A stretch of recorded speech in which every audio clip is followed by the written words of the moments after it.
سوال چلائیے۔ میرا نام عبدالصمد ہے، گلستان مصطفیٰ میں رہتا تھا۔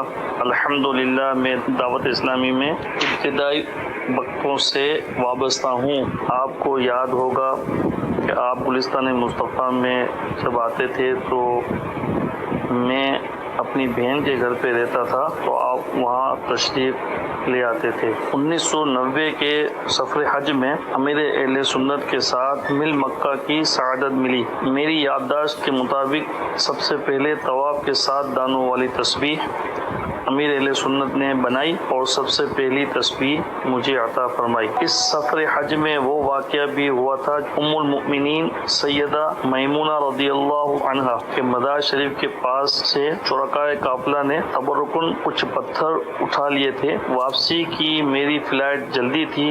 ان پتھروں کو میرے ذریعے پاکستان بھجوانے کے لیے جب نکالا گیا تو ان پتھروں میں نمی پائی گئی اور آنسو کی طرح کچھ گرمی بھی پائی گئی۔ آپ نے وہ مجھے بھی دکھائی اور کئی اسلامی بھائیوں کو بھی دکھائی اور فرمایا کہ ایسا لگ رہا ہے کہ یہ پتھر اس مبارک مقام سے جدا ہونے پر آنسو بہا رہے ہیں۔ پھر ان تمام پتھروں کو وہی مزار پاک پر بھجوا دیا۔ امیر اہل سنت سفر حج کے دوران گلزار حبیب اجتماع میں جمعرات کو فون کے ذریعے مدنی پھول عطا فرماتے تھے۔ اس کے لیے آپ حرمین شریفین سے فون بوتھ پر جا کر کال کرتے تھے۔ میں نے مشورہ دیا کہ آپ پاکستان سے ہوٹل کے نمبر پر فون کروا لیں تاکہ فون بوتھ پر نہ جانا پڑے۔ آپ نے اس مشورے کو پسند فرمایا اور خوشی میں میری دوسرے دن دعوت کرنے کا کہا۔ پھر آپ نے ارشاد فرمایا کہ اس ہوٹل میں دوسرے حجاج بھی ہوتے ہیں اور فون لائن مصروف ہونے کی وجہ سے ان کو پریشانی ہوگی، اتنی دیر فون بیزی رہے گا، تو ایسا کرنا مناسب نہیں ہے۔ بہرحال آپ نے میری دعوت کینسل نہیں کی۔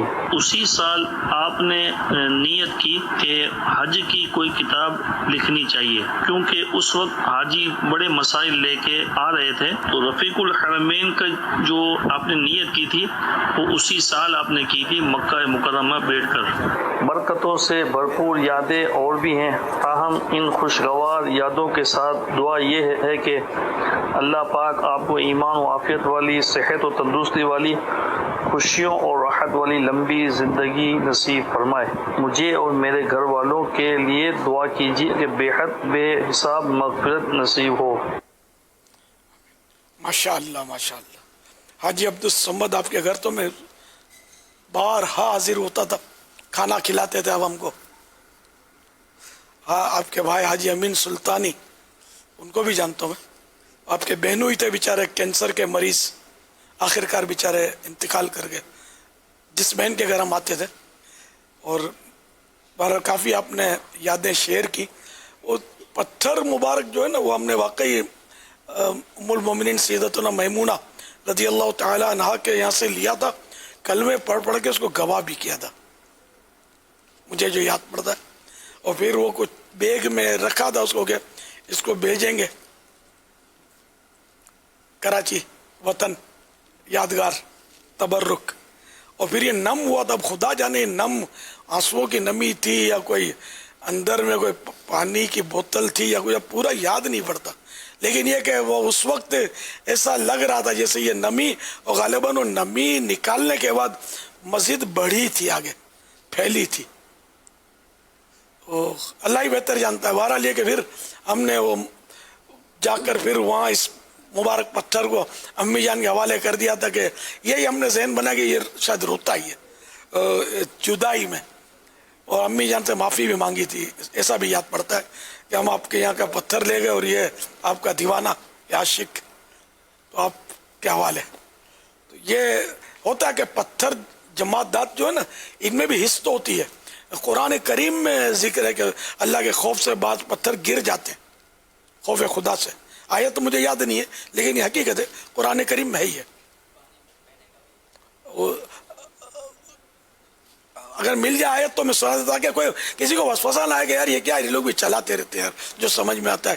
پتھر کبھی روتا ہے، تبھی میں آپ کو بتاؤں گا، میں بتاؤں گا مسلمانوں کو، جو مسلمان کا قرآن پر ایمان ہوتا ہے، باقی اب جس کا قرآن پر ایمان نہیں ہے تو اس سے اپنے کیا بات کریں؟ اس کو تو پہلے یہ کہیں گے کہ توبہ کر اور ایمان لیا، بعد میں کچھ طے ہوگا.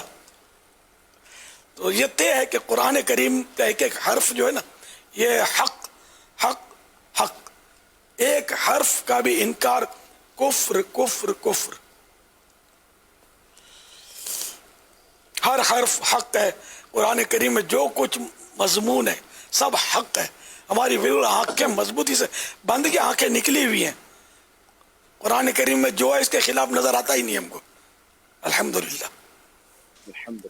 صلو علی الحبیب صلی اللہ تعالی علی محمد. قرآن کریم میں جن پتھروں کا ذکر ہے جو روتے ہیں اور گر پڑتے ہیں خوف خدا سے، آئیے وہ آیت کریمہ سنتے ہیں. سبحان اللہ.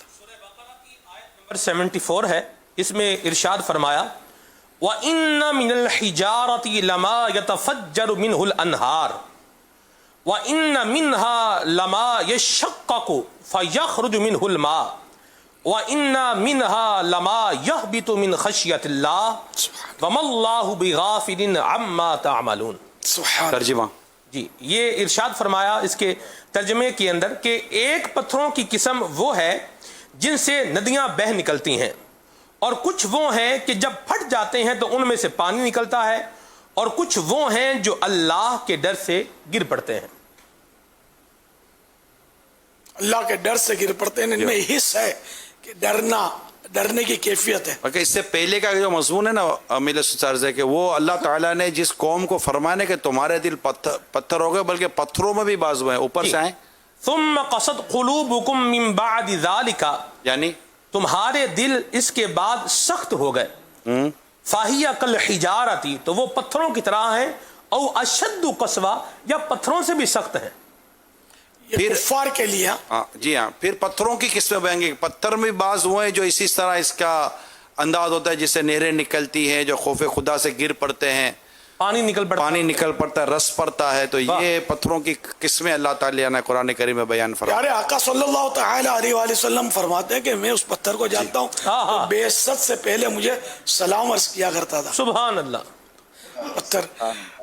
پتھر کنکریاں سرکار صلی اللہ تعالی علیہ وآلہ وسلم کے مبارک ہاتھوں میں تھی. اللہ اللہ.